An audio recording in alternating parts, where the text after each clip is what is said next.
Majo, John, Nad, and Juanito in Mexico. I've been so missing Mexico lately, 5 months out from being there, that I'm going to indulge myself and tell some more Mexico stories.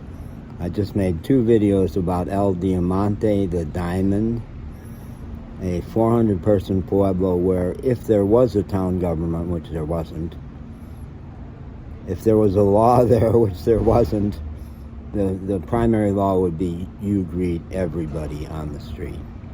And I, as the resident gringo, people would try out their English on me.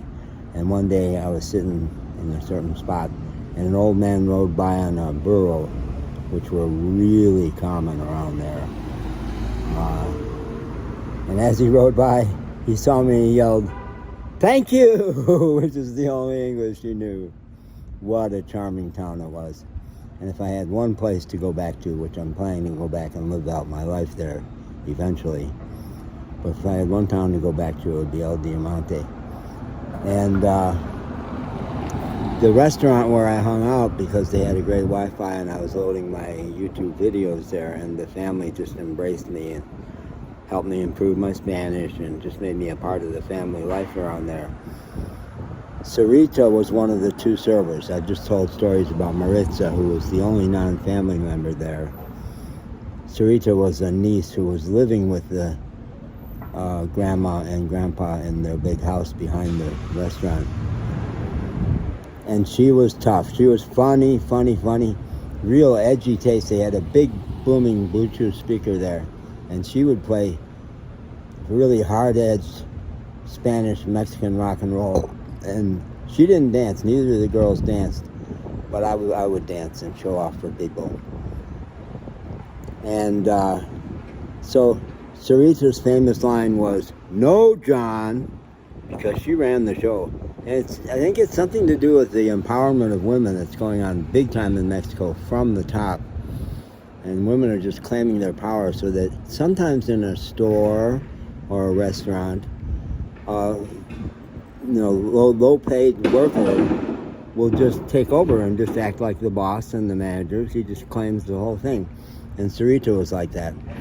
So one morning at breakfast, it was a hot morning, and Sarita had closed the door on the side where the breeze was coming from because it was blowing leaves in and making the restaurant harder to clean.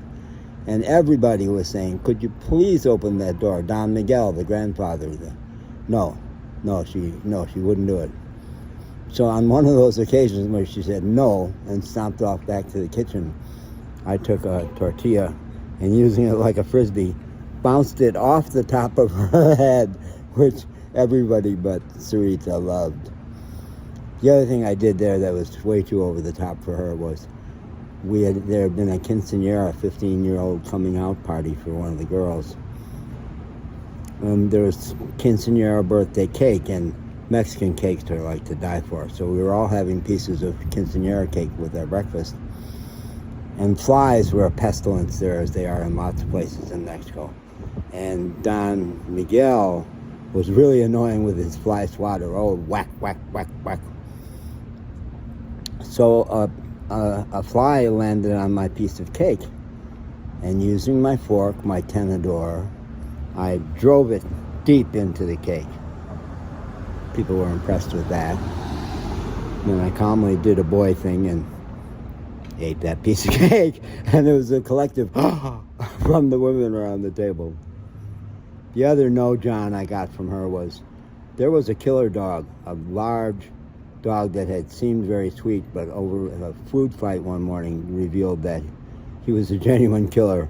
And once a fight had started, he wouldn't rest unless it was broken up. He would kill some other dog, or possibly a human. He had obviously no compunctions about attacking a human. So when one of those fights had been broken out, the restaurant was filled with plastic Coca-Cola chairs, which are everywhere in Mexican restaurants. But they also had some beautiful wooden chairs. I picked up one of those wooden chairs over my head and went out heading for the fight. And I could hear Sarita in the background, "No, John!" She wasn't worried about me. She was worried about the damn chair. So the way that Sarita and I finally bonded, over the course of my 4 years on the road, discovered I had played thousands of hours of baseball as a kid. But traveling in a camper van, I got dramatically more in my body than I'd ever been before. I was kind of an intellectual writer who would sit at my computer back in Nashville. And discovered I could juggle. Started with throwing cigarette lighters up in the air and catching them, but then getting tennis balls and juggling them. And I discovered that Sarita was an old baseball player. And there in the restaurant, we were throwing that tennis ball hard back and forth to each other, and we both got seriously high. And that made our relationship, and this truck is making me end this video. Okay, go, would you please? Go, come on, I've had it with you. He's gonna obediently roll out now. This is a tribute to my macho. Yeah, good. Take your fruits, veggies, and more and go somewhere else.